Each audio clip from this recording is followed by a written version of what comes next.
Assalamualaikum warahmatullahi wabarakatuh. Selamat pagi, salam sejahtera bagi kita semua. Om Swastiastu, Namo Buddhaya, salam kebajikan. Perkenankanlah, nama saya Dr. Sukirno, SHMSI. Saya bekerja pada Universitas Nahdlatul Ulama Purwokerto pada Fakultas Sosial Ekonomi dan Humaniora di program studi Hukum mulai dari tahun 2019 sampai dengan sekarang dengan nomor induk dosen nasional atau NIDN 06026501. Adapun riwayat pendidikan saya adalah S1 Ilmu Hukum pada Fakultas Hukum Universitas Jana Badra Yogyakarta, lulus pada tahun 1990. Ya, S2 Ilmu Administrasi Pemerintahan AP pada STIA Mensis Bogor, lulus tahun 2018. S3 Ilmu Hukum PSHPD Universitas 17 Agustus 1945, lulus pada Semarang, lulus pada tahun 2022. Pada kesempatan ini izinkanlah saya untuk menyampaikan dan mendeskripsikan tentang pernyataan diri saya sebagai dosen dalam Unjuk Tridharma Perguruan Tinggi PDD UKPT pada bidang pembelajaran. Adapun mata kuliah yang akan saya sampaikan dan saya deskripsikan adalah mata kuliah di bidang hukum agraria. Yang pertama, identitas mata kuliah. Yang kedua, deskripsi mata kuliah. Yang ketiga, capaian pembelajaran. Yang keempat, materi pembelajaran. Yang kelima, metode pembelajaran. Dan yang kelima adalah sistem penilaian.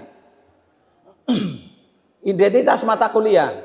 Mata kuliah ini bernama Hukum Agraria, jumlah sistem kredit SKS 3, kode mata kuliah SHH 31314 yang dilaksanakan pada semester 5 atau ganjil dan sifatnya adalah wajib.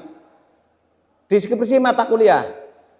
Mata kuliah Hukum Agraria membahas tentang pengaturan pertanahan di Indonesia, termasuk di dalamnya membahas tentang konsep, sejarah, dan berbagai hak atas tanah pada tanah, reformasi agraria, serta penyelesaian sengketa dan konflik agraria dengan tujuan menghasilkan sarjana hukum yang profesional dan bertanggung jawab dalam bidang ilmu hukum, baik teori maupun praktek. Capaian pembelajaran mata kuliah. Yang pertama, mampu menerapkan pemikiran secara logis, kritis, sistematis, dan inovatif dalam konteks pengembangan dan implementasi iptek yang memperhatikan dan menerapkan nilai-nilai humaniora yang sesuai dengan bidang keahliannya. Yang kedua, mampu menunjukkan kinerja mandiri, bermutu, dan terukur, serta mengambil keputusan analisis terhadap informasi dan data. Yang ketiga, mampu menyelesaikan permasalahan di bidang hukum berbasis iptek dan kearifan lokal. Yang keempat, menguasai konsep teoritis di bidang pengetahuan dan keterampilan hukum secara umum dan konsep teoritis secara khusus dalam bidang pengetahuan dan keterampilan hukum secara mendalam. Yang kelima, menunjukkan sikap bertanggung jawab atas pekerjaan bidang keahlian hukum secara mandiri, berwawasan global, berkarakter aswaja ahnadiyah, dan berjiwa wirausaha. Materi pembelajaran. Pengertian agraria, hukum tanah, pembidangan, dan pokok-pokok pembahasan hukum agraria. Yang kedua, hukum politik agraria kolonial yang meliputi agraria kolonial dan politik agraria kolonial. Yang ketiga, sejarah undang-undang pokok agraria UUPA, faktor-faktor penting dalam pembangunan hukum agraria nasional. Kemudian dasar hukum undang-undang pokok agraria. Yang kelima, hak-hak atas tanah dan menguasai negara. Yang keenam, pengaturan hak pengelolaan dan macam-macam hak pengelolaan. Yang ketujuh adalah penatagunaan tanah, pengaturan penatagunaan menurut PP nomor 16 tahun 2004. Kemudian yang kedelapan, pendaftaran tanah atau pengertian asas-asas tujuan dan manfaat pendaftaran tanah. Yang kesembilan adalah penyelesaian sengketa dan konflik-konflik agraria. Metode pembelajaran. Metode pembelajaran yang saya gunakan adalah sistem DIA, yaitu terdiri dari delivery, interaction, and assessment.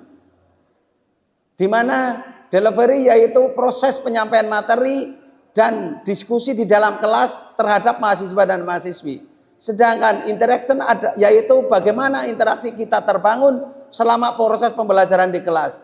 Kemudian assessment. Assessment adalah suatu bentuk penilaian terhadap mahasiswa, yaitu di sini kita pakai 3 penilaian, yaitu secara tugas struktur, kedua ujian tengah semester atau UTS, yang ketiga adalah ujian akhir semester atau UAS.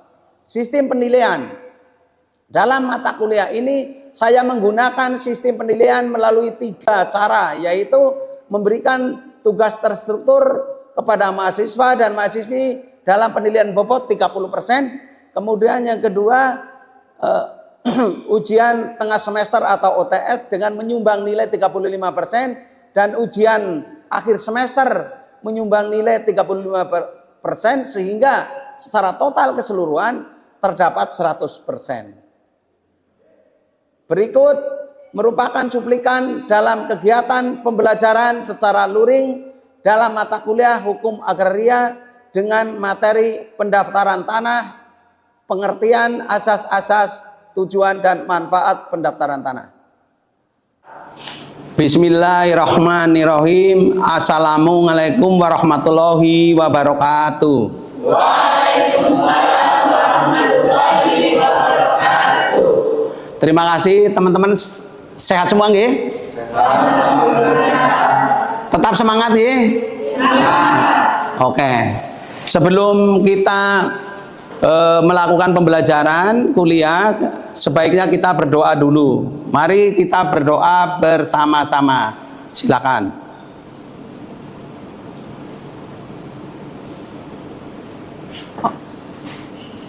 Alhamdulillah. Terima kasih. Oke ya, di tempo hari ya kita sudah menjelaskan ya. Sebelumnya ini absen ya dulu sana. Ya. Di tempo hari sudah kita belajar tentang hak-hak atas tanah ya. Nah, yang namanya hak-hak atas tanah itu kita ada harus korelasinya itu apa yang dimaksud dengan hak dan apa yang dimaksud dengan tanah. Jadi kalau dikorelasikan mengenai hak-hak tanah, kita tahu bahwa yang namanya hak adalah segala sesuatu ya yang dilindungi oleh hukum. Sedangkan kewajiban adalah apa yang harus kita laksanakan. Nah, sebelum kita belajar tentang materi berikutnya nanti, yaitu materi tentang pendaftaran tanah, saya lebih baik mereview ya. Karena kemarin kan teman-teman sudah dikasih materi ya, sudah dikasih lihat jurnal dan buku-buku ya, macam-macam buku seperti ini ya.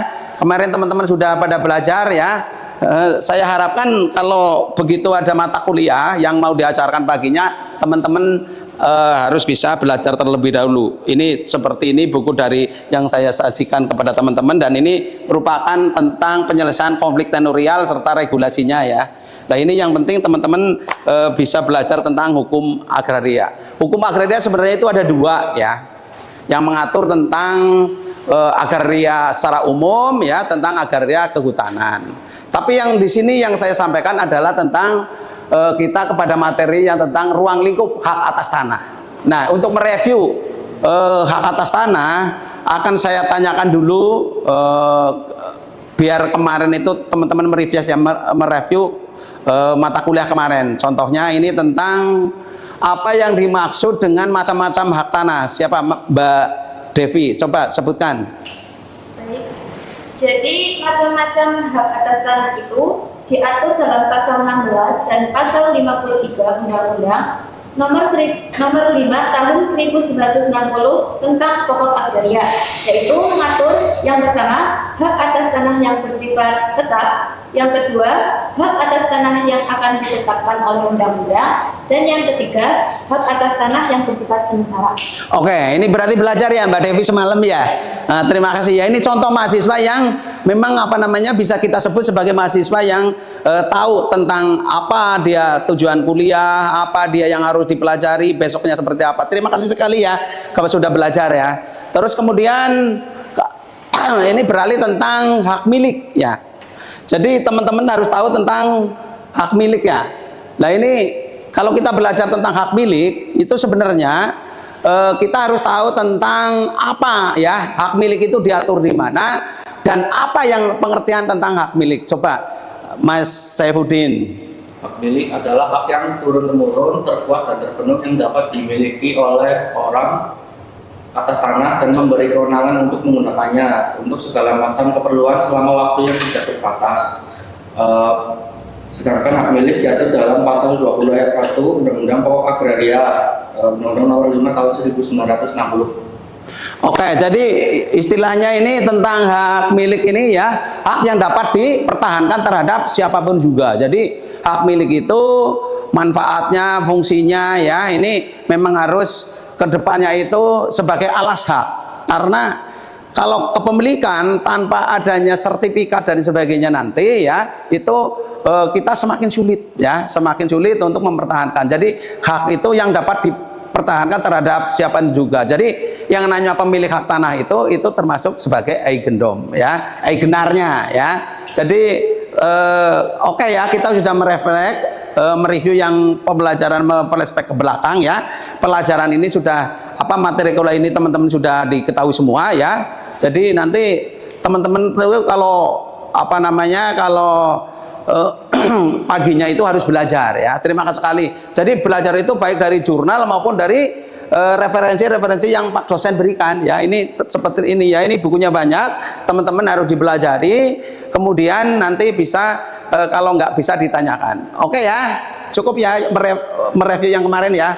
Nanti teman-teman ini akan saya sampaikan materi berikutnya adalah tentang pendaftaran tanah.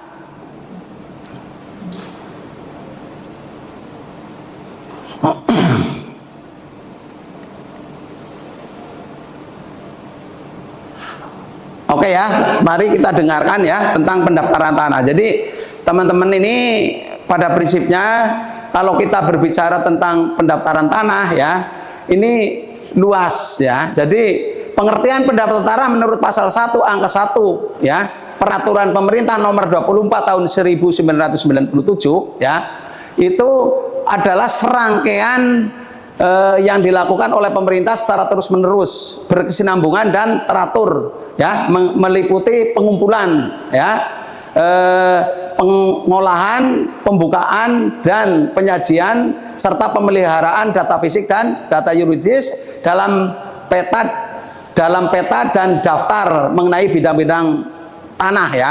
Kalau ada termasuk satuan rumah susun, termasuk juga pemberian tanda bukti bagi bidang-bidang tanah yang sudah ada haknya dan hak milik atas satuan rumah susun serta hak-hak tertentu yang membebaninya. Nah ini ya, teman-teman harus tahu ini sebagai dasar hukum ya, itu PP ya. Kemudian dan ini juga diatur di dalam pasal 16 ya. Pasal 16 Undang-Undang Pokok Agraria tahun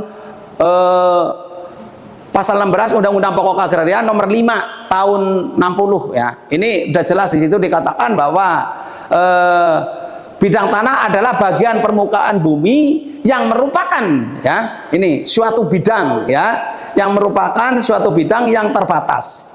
Jadi pendaftaran tanah untuk pertama kali dapat dilakukan dengan cara sistematik dan sporadik. Nah, pendaftaran tanah secara sistematik adalah kegiatan pendaftaran tanah ya, secara serentak yang meliputi semua objek ya. Nih.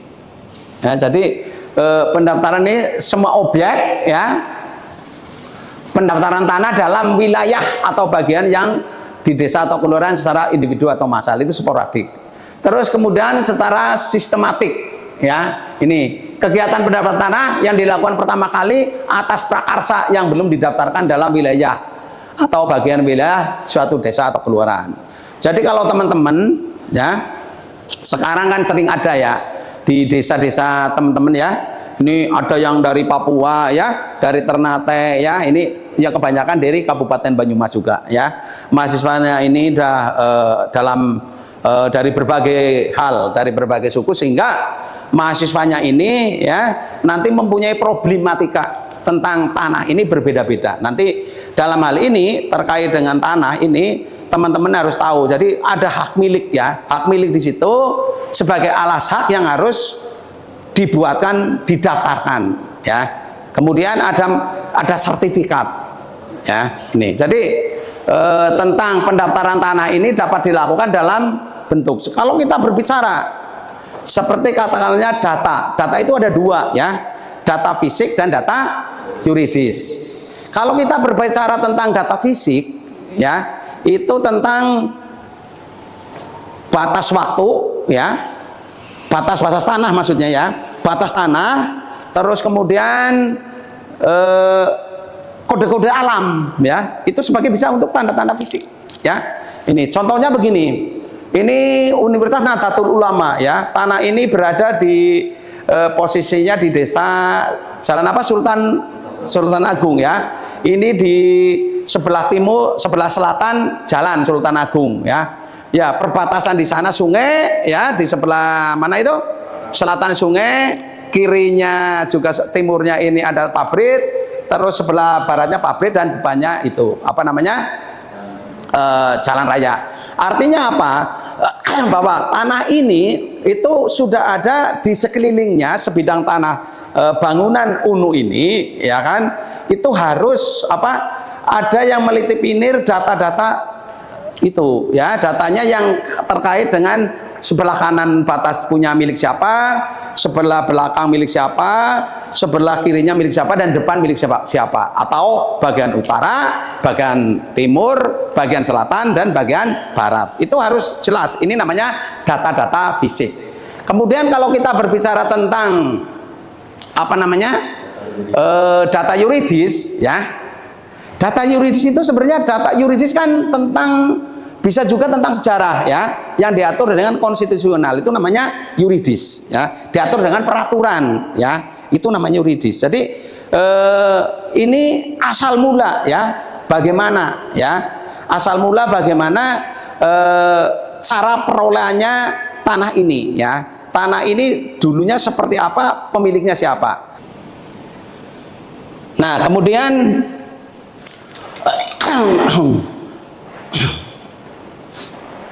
kita berbicara tentang pendaftaran tanah menurut peraturan pemerintah nomor 24 tahun 97 ya.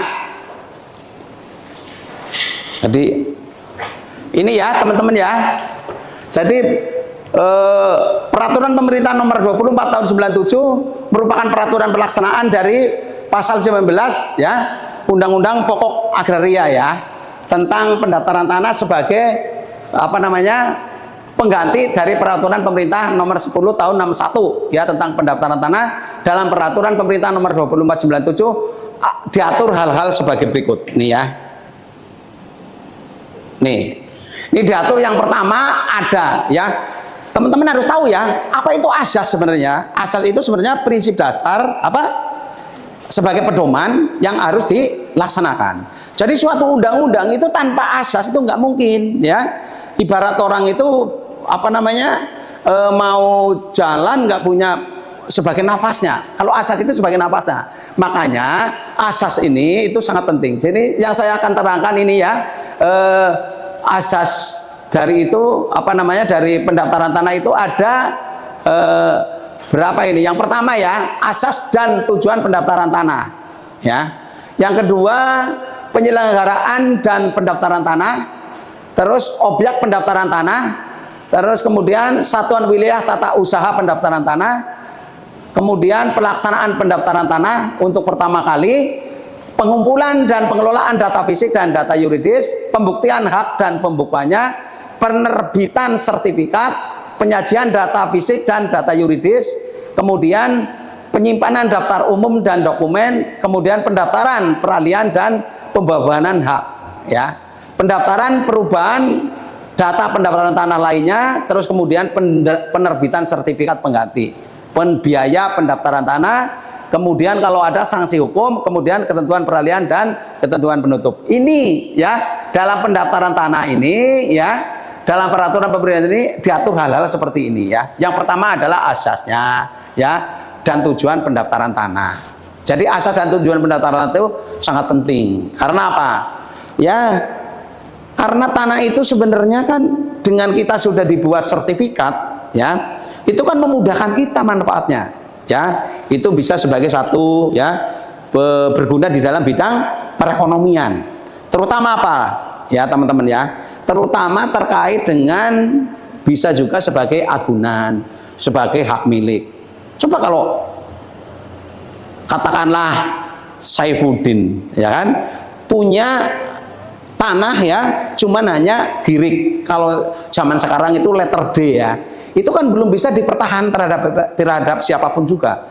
Tapi seandainya ya tanah itu sudah disertifikatkan ya, itu harga jualnya itu lebih tinggi ya, kualitas mutunya dan sebagainya itu lebih tinggi. Karena apa? Sudah jelas tentang dokumennya, iya, kelegalannya ya, itu. Jadi otomatis dengan adanya itu manfaatnya itu yang jelas mempermudah ya, mempermudah bagi kita sebagai menunjukkan legalitasnya ya. Yang kedua juga bermanfaat bagi di bidang perekonomian. Contohnya mungkin Mas Akbar itu yang dari Papua ya, usaha dari Papua, punya sebidang tanah, harus disertifikatkan. Kalau dia jadi pengusaha di Papua ya, mana itu Akbar ya? Nah, kalau Akbar itu di Papua itu jadi pengusaha nantinya itu ya, itu bisa juga nantinya itu pinjam uang ke bank ya sebagai jaminan ya. Nah, untuk modal usaha itu ya, itu salah satu ya dari perekonomian ini ya. Jadi itu ya. Jadi lebih baik seperti itu. Kemudian biaya pendaftaran tanah itu harus terjangkau juga oleh masyarakat ya, dengan biaya murah ya, harus terjangkau oleh masyarakat. Kemudian ini ya, tentang penyajian data fisik yang tadi saya sampaikan itu lagi-lagi saya tampilkan di sini ya, yang sebagai apa namanya syarat ya pendaftarannya penyajian data fisik dan data yuridis itu ya. Kenapa saya selalu tekankan ya kepada teman-teman dalam pendaftaran tanah itu harus memperlihatkan data fisik dan data yuridis? Karena apa? Karena biar yakin bahwa tanah itu tidak dalam keadaan sengketa ya. Kalau tanah dalam keadaan sengketa nggak bisa ya, itu ya, tidak bisa didaftarkan ya, itu ya. Terus kemudian setelah kita semuanya data fisik, data yuridis ya sudah terpenuhi semua, sudah tidak ada masalah dan kanan kiri atau tetangga batas-batas wilayah itu sudah diketahui bersama kita, setelah diukur oleh Badan Pertanahan, kemudianlah timbulnya sertifikat ya. Nah, sertifikat inilah nantinya sebagai dokumen negara, dokumen pribadi ya, dokumen Anda yang nanti dapat dipertahankan. Anda sebagai pemilik atau eigenar, kalau tanahnya sebagai eigendom atau hak miliknya, sebagai alas haknya gitu ya. Jadi yang jelas teman-teman sekali lagi ya, kalau tanah ya itu baik berada di suatu wilayah itu harus didaftarkan. Ada pertanyaan sampai di sini tentang pendaftaran tanah? Coba yang kurang jelas. Oke, silakan. Mas siapa ya? Arif Maulana. Coba pertanyaannya apa? Coba silakan. Apakah sertifikat bisa digabungkan? Oke, pertanyaan ini baik sekali ya, bahwa sertifikat pada prinsipnya itu sebagai alas hak ya, yang dapat dipertahankan terhadap siapapun juga. Tapi tidak menutup kemungkinan bahwa sertifikat itu karena sebagai sifatnya yang pendaftaran saja itu dapat diganggu-gugat ya, asal dari perolehannya yang tidak benar ya, mungkin ada tipu muslihat, jual belinya yang tidak benar, cara pemulihannya yang tidak benar, sehingga sertifikat itu bisa dibatalkan ya, itu ya. Jadi tentang sertifikat ini sebenarnya itu ya, itu bukan hak yang murni seperti di negara-negara lain seperti di Malaysia ya, di negara-negara lain yang menganut dengan stelsel atau publikasi berbeda ya. Kalau di Indonesia kan menganut dengan stelsel publikasi negatif dan bertendensi positif. Jelas ya? Oke. Jadi itu ya. Terus kemudian ada pertanyaan lagi. Silakan. Di Indonesia apakah seseorang bisa memiliki tanah di luar kecamatan? Karena Pak, di tanah saya di Papua banyak sekali orang yang memiliki tanah di luar kecamatan, Pak. Mohon dijelaskan. Oke ya, ini tentang Papua ya. Papua itu sumber daya alamnya memang sangat banyak ya, sangat luas. Tapi ini ya, saya tanyakan Ida ya, di Papua itu memang tanahnya sementara itu masih mungkin belum tertata ya untuk kepemilikannya. Tapi oke, nggak apa-apa ya, bahwa seseorang yang memiliki tanah dalam suatu kecamatan ya, di luar kecamatan itu tidak diizinkan karena itu bertentangan dengan Pasal 10 ayat 1 Undang-Undang Nomor 5 Tahun 60 tentang hak absente ya. Jadi bagaimana tujuannya apa? Karena tujuannya dengan adanya tanah tersebut ya, otomatis ya, dengan adanya tanah tersebut itu dalam seseorang yang seseorang yang memiliki tanah di luar kecamatan itu tidak diizinkan karena untuk pertanian ya. Jadi pertanian biar efektif dan efisien ya. Kemudian untuk menghindari adanya orang yang tuan tanah yang banyak tanah sehingga menimbulkan hal-hal yang berkaitan dengan mafia tanah ya. Terus kemudian tapi ada pengecualian. Kalau memang ahli warisnya ada di Papua di luar kecamatan itu boleh ya. Jadi sekali lagi kalau itu tidak boleh ya secara asas ya, prinsip dasar itu nggak boleh karena diatur dalam Pasal 10 ya ayat 1 Undang-Undang Pokok Agraria ya tahun 60 ya gitu. Jadi nggak boleh ya itu. Jadi ini ya. Oke ya, untuk itu sudah ada pertanyaan lagi? Kalau nggak ada pertanyaan saya rasa cukup. Kemudian kita akan lanjut kepada materi berikutnya dan pertemuan materi berikutnya. Untuk itu mari kita sudah diawali dengan doa, kemudian nanti kita diakhiri dengan doa ya, biar keselamatan kita di jalan dan atau sampai rumah, sampai tujuan kita tetap selamat dan kita berkah. Oke? Absennya mana tadi? Sudah banyak absen semua ya? Oke ya. Oke ya, sebelum itu maka kita sebelum selesai ya, mari kita teman-teman ya, nanti tetap yang akan datang kita belajar tentang publikasi ya, stelsel. Dan untuk mengakhiri ini saya sampaikan terima kasih atas atensinya daripada mahasiswa ini sangat semangat dan memang kecerdasannya luar biasa. Jadi tidak ada perbedaan antara Papua dan lain sebagainya. Ini semua baik-baik semua ya. Oke, kita akhiri dengan doa. Kita doa mulai.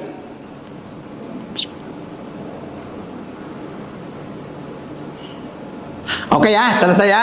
Kita akhiri perkuliahan ini dengan akhir kata Assalamualaikum warahmatullahi wabarakatuh. Waalaikumsalam warahmatullahi wabarakatuh.